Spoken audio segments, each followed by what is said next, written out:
Many people are positioning themselves these days in view of possibly getting elected to public service. The star of government service has been shining brightly in the political firmament, attracting both the best and the brightest and the boorish and the inane. Today, Feast of the Epiphany, a day when we recall wise men going out of their way in search for what the star at Bethlehem was pointing to. It would be good for us to take a look at the presence or absence of a guiding star that also sets us on our way towards some goal in life. The truth of the matter is that all men and women act for a reason, in pursuit of a particular star, in search for the achievement of some goal. We all are motivated to act this way or that because we all want to achieve something. We all act so as to attain some perceived good. We all behave in a certain way because we want to get somewhere. But there are at least two things that separate and differentiate us from the Magi, perhaps more. For one, the Gospel calls them wise. Secondly, they came in search for something and someone whom they have already found in their hearts, or they would not have come bearing gifts.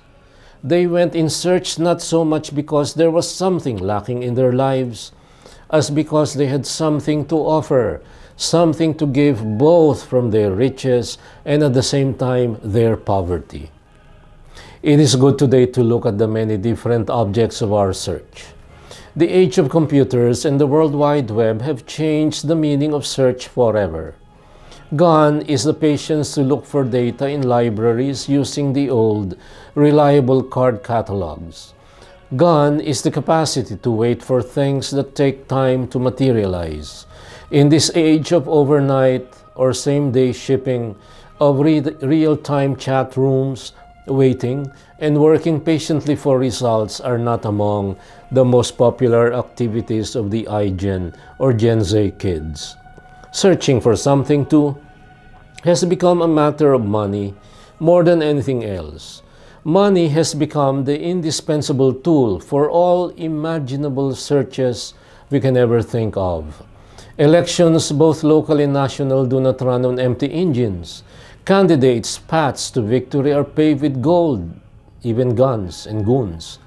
Already this early, the political engines euphemistically called fundraising sorties and campaigns are on high gear.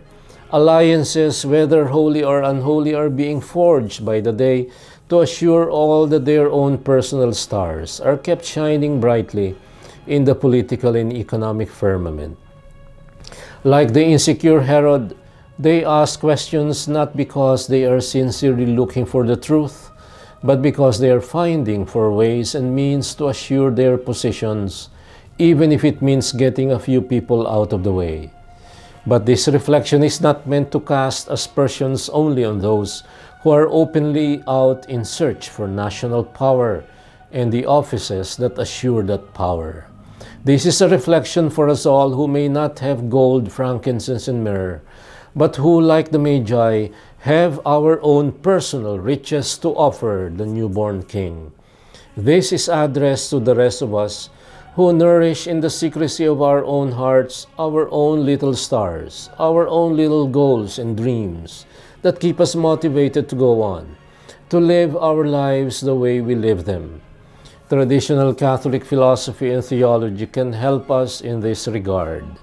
What is the ultimate object of our desires, of our longings, of our search? Teleology is the word used by traditional theology to refer to this ultimate goal of human striving. What is the ultimate telos, or end of all our strivings? What is the finality of all our earthly and worldly efforts? As we recall the visit of the Magi to the newborn Jesus, bringing with them symbols more than just gifts, we might want to look at the clear example they are setting for us. Being wise, they knew that wealth or power alone were not the end-all or be-all of their existence. They knew there was something more to life than just position, privilege, and power. And they acknowledged someone else to be the sole legitimate holder of them all, Jesus, the Prince of Peace. For many nowadays, Caught as we all are in a culture of consumerism, a huge veil covers our capacity to see beyond things and events of the here and now. A dark pall covers our ability to see clearly ahead of us and see the ultimate goal of our human existence. For many, the immediacy of the present moment prevents them from even thinking about eternity, about the reality of the next life, about heaven, about God, and His role and presence in our lives today. The eclipse of God is very much a reality in politics, business, and entertainment.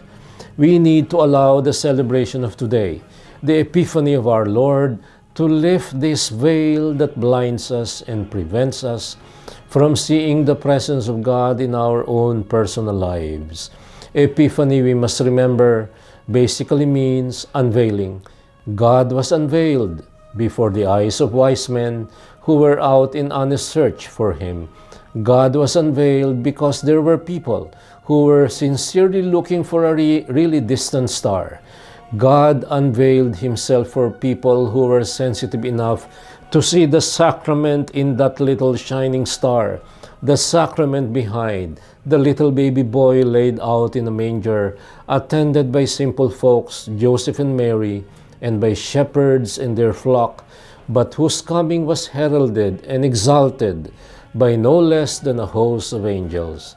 We now have the responsibility to take efforts to unveil some of the blindnesses that rule our lives, that prevent us from really living a spiritual, godly life. To do this, we must be like the wise men who went out of their way to do a search. Their search was not helped by lighting fast search engines in the web, but they found whom they were searching for, owing to one simple basic reason: they already had Him in their hearts.